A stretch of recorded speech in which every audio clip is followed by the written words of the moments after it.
آج دبئی سے شوہر نے کچھ سامان بھیجا تھا اور میری ساس اور میری نندیں آپس میں سامان بانٹ رہی تھی اور میں دور بیٹھی دیکھ رہی تھی کہ شاید کوئی چیز جس پر میرا نام بھی ہوگا یا میرے لیے آئی ہوگی، مگر کافی دیر میں دیکھتی رہی۔ اچانک میری ساس نے مجھ پر نظر ڈالی اور کہنے لگی، کیا ہو گیا ہے؟ بھائی کا پیار ہے بہنوں کے لیے، نظر لگاؤ گی کیا؟ میری بات ہوئی تھی فخر سے، کہہ رہا تھا یہ سب کچھ میں نے اپنی بہنوں کے لیے بھیجا ہے، جب پاکستان آؤں گا تو ثنا کے لیے بھی کچھ نہ کچھ لے آؤں گا۔ تم اٹھو ذرا، رامین آئی ہے، اس کے لیے کچھ کھانے پینے کا انتظام کرو، خالی چائے پر ٹرکھایا ہوا ہے میری بچی کو، کتنے دنوں کے بعد آئی ہے۔ میں نے جی امی کہا تھا اور وہاں سے اٹھ آئی تھی، کچن میں آئی، چائے کے برتن دھونے لگی اور آنکھوں سے آنسو بہنے لگے تھے۔ میرے شوہر نے سامان بھیجا تھا اور میرا اس پر ذرا بھی حق نہیں تھا۔ اس سامان میں خشک میوہ جات، شیمپو، کریمیں اور کچھ برانڈڈ شرٹیں بھی تھیں اور کھانے پینے کا تو بہت سارا سامان تھا۔ میری 2 نندیں تھیں، بڑی نند کا نام رامین تھا، اس کی شادی ہو گئی تھی، اس کی 2 بچیاں بھی تھیں، اس لیے اس سامان پر اس کا زیادہ حق تھا کیونکہ اس کے بچے بھی تھے۔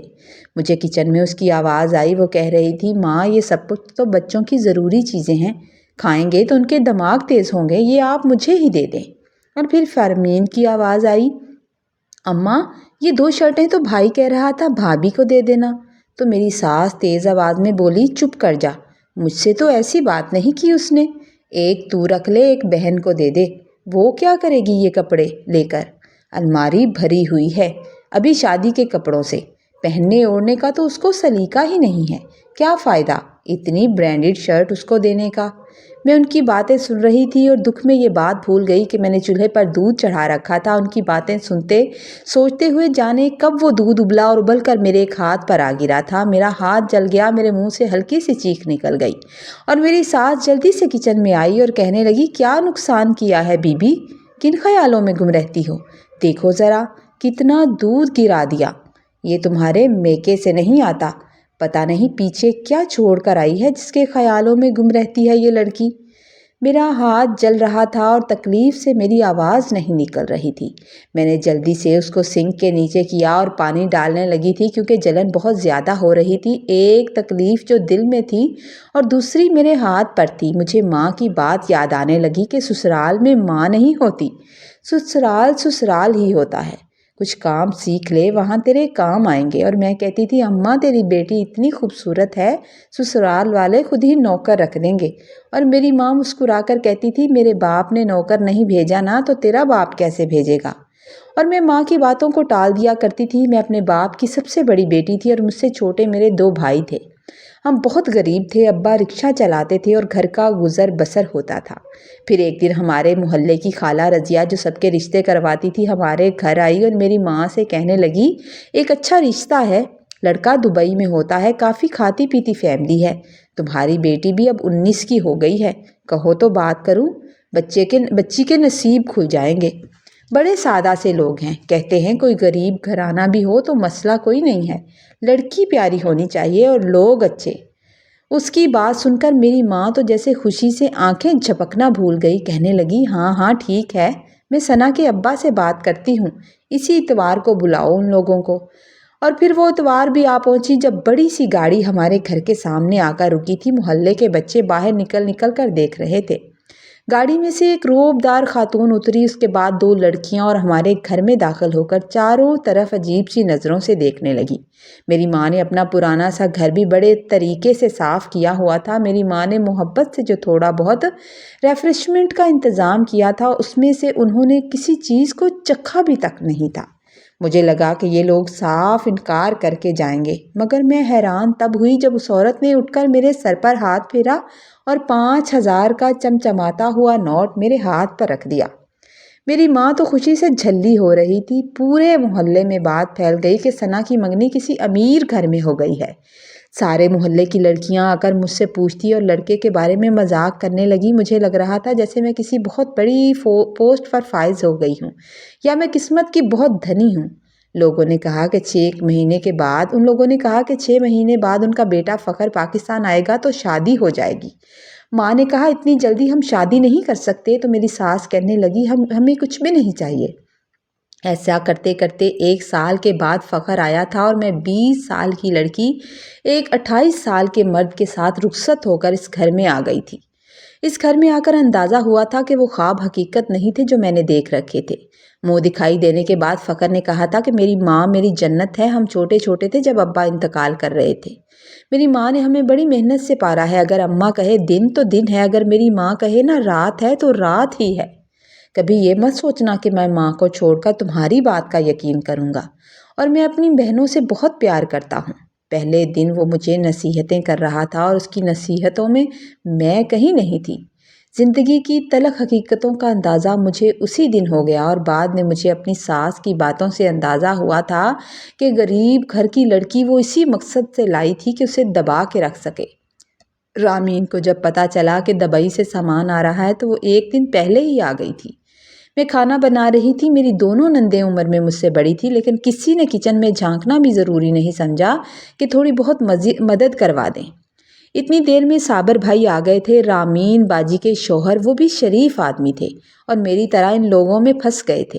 میں نے انہیں سلام کیا اور کھانا لگانے لگی۔ کھانا کھانے کے بعد صابر بھائی کہنے لگے کہ خالہ جان اب ہمیں اجازت دیں، اماں کی طبیعت ٹھیک نہیں ہے، میں اس لیے رامین کو لینے آیا ہوں۔ تو میری ساس جلدی سے بولی، دیکھو بابو، اب تمہاری ماں کی طبیعت تو آئے دن ٹھیک نہیں رہتی، میری بیٹی کیا 2 دن سکون کے اپنے مائکے میں نہیں گزار سکتی؟ کوئی کام والی رکھ لو۔ صابر بھائی نے پھیکی سی ہنسی ہنس کر میری طرف دیکھا اور کہنے لگے، وہ بھی رکھ لوں گا، مگر کام والی بھی تو گھر کے کام تبھی صحیح کرتی ہے جب گھر والی موجود ہوتی ہے۔ رامین جو ناک چڑھا رہی تھی وہ آئے دن یہیں رہتی تھی اور واپس جانے کو اس کا دل نہیں کرتا تھا، اور میری ساس کو اتنا احساس نہیں تھا کہ مجھے 4 مہینے ہو گئے تھے اپنی ماں باپ کی شکل دیکھے ہوئے۔ غصہ کرتے کرتے رامین باجی اپنے شوہر کے ساتھ چلی ہی گئی تھی۔ اگلے دن میں کام نپٹا کر فارغ ہوئی تو دروازہ بجا۔ میں نے جیسے ہی دروازہ کھولا تو سامنے میری ماں تھی۔ میں ان کے گلے لگ گئی اور روکنے کے باوجود میری آنکھوں سے 2 آنسو نکل ہی آئے تھے۔ میری ماں نے اپنے دوپٹے سے میری آنکھیں صاف کی اور مجھے اپنے ساتھ لے کر میری ساس کے کمرے میں آ گئی۔ میں چائے بنانے کے لیے چلی گئی۔ چائے کے بعد میری ماں ہچکچاتے ہوئے میری ساس سے کہنے لگی کہ میں چاہ رہی تھی بہن جی کہ کوئی 1 ہفتہ ثنا کو میں اپنے ساتھ لے جاؤں، اس کے بھائی اور اس کے ابا اسے بہت یاد کرتے ہیں۔ یہ بات سننا تھی کہ میری ساس کے ماتھے پر بل آ گئے اور کہنے لگی، اب بیٹی کو رخصت کر دیا ہے تم لوگوں نے تو اس کو یہاں دل لگانے دو، اور باقی میں فخر کا فون آئے گا تو اس سے پوچھوں گی، وہ اجازت دے گا تو لے جانا، اب یہ اس کی ذمہ داری ہے، اس سے بغیر پوچھے تو ہم اسے نہیں بھیج سکتے نا۔ میں دروازے کے پیچھے کھڑی یہ ساری باتیں سن رہی تھی اور مجھے یاد آ رہا تھا کہ کل رامین کی باری میری ساس کیا بول رہی تھی اور میرے بارے میں کیا بات کر رہی تھی۔ میری ماں میری ساس کی بات سن کر خاموش ہو گئی تھی اور جاتے جاتے مجھے مل کر کہنے لگی کہ تمہاری ساس کہہ رہی ہے کہ فخر سے پوچھیں گی اور پھر چاہے 10 دن ثنا کو اپنے پاس رکھ لینا۔ تم اپنی تیاری رکھنا میری بچی، 10 دن میں تمہیں اپنے پاس رکھوں گی۔ میری ماں مجھے خوش کرنے کے لیے مجھ سے جھوٹ بول رہی تھی اور میں مسکراتے ہوئے سر ہلانے لگی جیسے میں نے اپنی ماں کی بات پر یقین کر لیا ہو، مجھے یقین آ گیا ہو۔ ماں تو چلی گئی اور میں پھر سے کام کاج میں لگ گئی۔ ماں میرے لیے ایک سوٹ لائی تھی، کمرے میں آ کر میں اسے کھول کر دیکھنے لگی، اتنے میں میری ساس آ گئی اور وہ بھی اسے پلٹ کر دیکھ کر کہنے لگی، یہ کہاں سے جمعہ بازار سے اٹھا لاتی ہے تمہاری ماں؟ اور ہاں، جب اسے جی بھر کے دیکھ سکو تو ایک چائے کا کپ بنا کر میرے کمرے میں بھیج دینا، اور فرمین کو بھی دیکھ لو، صبح سے بچی کے سر میں درد ہے، مجال ہے تمہیں کسی کا احساس ہو۔ میں نے اس ڈریس کو تہہ لگائی اور اپنی الماری میں رکھا اور کچن کی طرف آ گئی تھی۔ چائے لے کر ساس کے کمرے میں آئی تو فرمین ماں کے پاس بیٹھی کہہ رہی تھی، اماں مجھے بازار جانا ہے، میرے ساتھ چلو، میری دوست بتا رہی تھی کہ بہت اچھی سیل لگی ہے۔ تو ماں کہنے لگی، مجھ سے نہیں چلا جاتا، تم نے مجھے پچھلی بار بھی بہت ذلیل کیا تھا۔ فرمین نے ماں کی بات پر کہکا لگایا اور کہنے لگی، اماں ٹھیک ہے، میں بھابھی کو ساتھ لے جاتی ہوں، آپ بس پیسے نکالیں جلدی سے۔ تھوڑی دیر کے بعد فرمین میرے پاس آئی اور کہنے لگی، بھابھی آپ چینج کر لیں، ہم نے بازار جانا ہے۔ مجھے چوڑیاں بہت پسند تھیں۔ میں نے چینج کیا اور اپنے ساس کے کمرے میں آئی کہ تھوڑے پیسے میں بھی ساس سے لے لوں گی، اپنے لیے چوڑیاں ہی لے لوں گی۔ میری ساس فخر سے بات کر رہی تھی، مجھے دیکھتے ہی کال کاٹ دی اور کاٹ کر موبائل رکھ دیا کہ کہیں مجھ سے بات نہ کروانی پڑ جائے۔ وہ مجھ سے بات کرتا تو کوئی ہفتے میں 1-2 بار، بس 2-4 منٹ بس میرا حال چال پوچھ لیتا تھا اور مجھے نصیحت کرتا تھا کہ ماں کی فرما بردار بن کے رہنا۔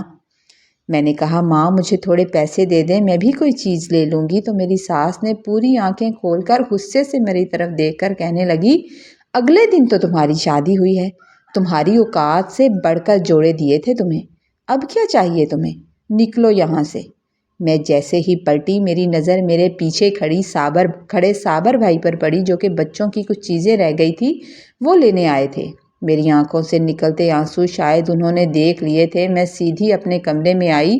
مجھے آئے ہوئے 5 منٹ ہوئے تھے کہ صابر بھائی آ گئے، میرے سر پر ہاتھ رکھا اور کہنے لگے یہ جو پہلی آئی ہے نا، اس پہلی پہ میری سیلری بڑھ گئی ہے، تو میں نے 2000 فرمین کو بھی دیے ہیں، تم بھی میری بہنوں کی طرح ہو، لو یہ لو، تم بھی رکھ لو اور کچھ خرید لینا۔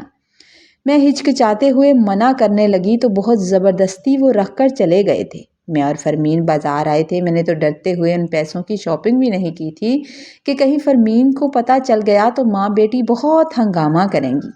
بس اسی طرح زندگی گزرنے لگی۔ ایک دن صبح مجھے کچھ احساس ہوا کہ میری طبیعت ٹھیک نہیں ہے۔ ناشتہ بنانے کے بعد جب میں صفائی کرنے لگی تو مجھے اندازہ ہوا کہ مجھے تو بہت تیز بخار ہونے لگا تھا۔ میں نے جلدی کام کیا اور تھوڑی دیر کے لیے لیٹی تھی کہ فرمین آ کر کہنے لگی بھابھی دوپہر میں میری دوست آ رہی ہے، اچھی سی بریانی بنا دیجیے گا اور شاید رامین آپا بھی آ جائیں۔ میں نے اس سے کہا کہ مجھے میری طبیعت ٹھیک نہیں لگ رہی، چلا بھی نہیں جا رہا، تو غصے سے منہ بنا کر کہنے لگی بس کر دیا نا بہانہ، اور پاؤں پٹکتے ہوئے چلی گئی۔ باہر سے میری ساس کے بولنے کی آواز آ رہی تھی مگر مجھ میں اتنی ہمت نہیں تھی کہ میں باہر جا کر کام کرتی، سو پڑی رہی۔ دوپہر کو جب بھوکی رہی، پتہ نہیں انہوں نے کیا پکایا یا کیا کھایا، مجھ سے تو کمرے سے نہیں نکلا گیا، میرے کمرے میں بھی کوئی نہیں آیا۔ شام کو فرمین آئی اور گولیاں لائی اور مجھے دے کر کہنے لگی یہ کھا لیں اور اٹھ کر کام کریں، آپ کی وجہ سے دوپہر میں نے بہت کام کیا ہے۔ میں نے ان ٹیبلٹس کو دیکھا، ان دونوں میں سے ایک ایک نکال کر کھا لی۔ مجھے بے تحاشا بھوک لگی ہوئی تھی۔ میں آہستہ اٹھ کر کچن میں آئی تھی۔ کچن کی حالت بہت خراب تھی، ہر جگہ برتن بکھرے ہوئے تھے۔ اپنے لیے چائے بنائی اور پلیٹ میں تھوڑے چاول نکال کر کھانے کے بعد شاید ان گولیوں کا اثر تھا کہ طبیعت کچھ بہتر محسوس ہوئی اور میں نے گھر کا کام کر لیا۔ رات پھر سے طبیعت خراب ہونے لگی اور صبح اتنا تیز بخار تھا کہ اٹھا بھی نہیں جا رہا تھا۔ میری ساس کمرے میں آئی اور غصے سے کہنے لگی کہ جب ایسے ہی پڑی رہو گی، تو اس نے مجھے ہاتھ لگا کر دیکھا تو کہنے لگی یہ گولیاں پڑی ہیں نا، پھر سے کھا لینی تھی، تمہیں تو اچھا بہانہ مل گیا ہے، اور یہ کہہ کر چلی گئی۔ بس پھر میری طبیعت کافی بگڑ گئی۔ وہ گولیاں کھا لیتی تو کچھ تھوڑی سی بہتر ہوتی، پھر وہی حال ہو جاتا تھا۔ صبح سے صحیح سے کام نہیں ہو پا رہا تھا تو میری ساس کی باتیں بھی باہر جاری تھی۔ اسی دوران ابا شہر آئے تو انہوں نے مجھ سے ملنے کے بہانے آئے، اور جب انہوں نے مجھے دیکھا تو دیکھ کر پریشان ہو گئے کیونکہ میں بہت کمزور ہو گئی تھی۔